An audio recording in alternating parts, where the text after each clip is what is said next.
So this comment just made me like really, really happy.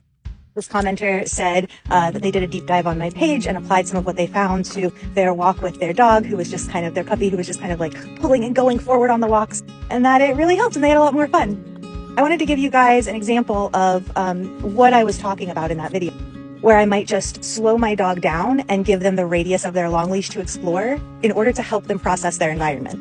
And I have a really good example right now. I'm hiking with my dog Shadow. Take a look.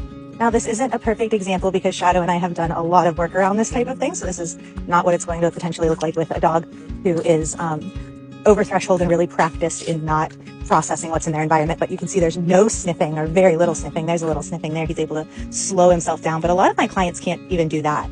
They can't slow themselves down to process. They're not sniffing. They're not taking in what they're the stimuli in their environment because they're over threshold. I work with dogs whose nervous systems are dysregulated. And so a lot of times on the walk, the dog is not processing what's happening at all. And so they're very, very reactive to sudden environmental change and those triggers. So let's take two of this example.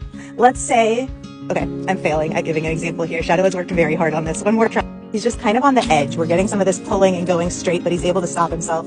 So let's say I wanted to slow things down because he is struggling to kind of maintain that interest in sniffing. So I'm just going to stop my feet.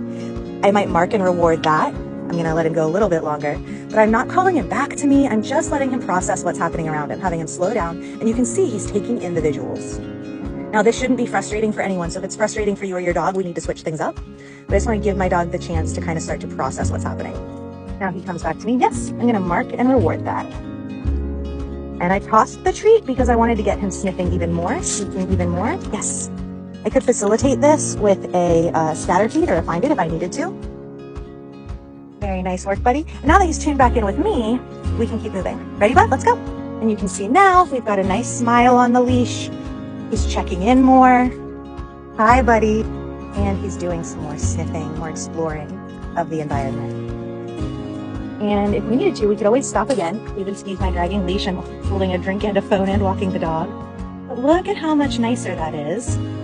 After we promoted sniffing, had him slow down, he heard a little noise, lifted his paw unsure, came back to check in with me, said, was that dropped leash a cookie? No, but there's a cookie. Good boy, Shadow. Yay!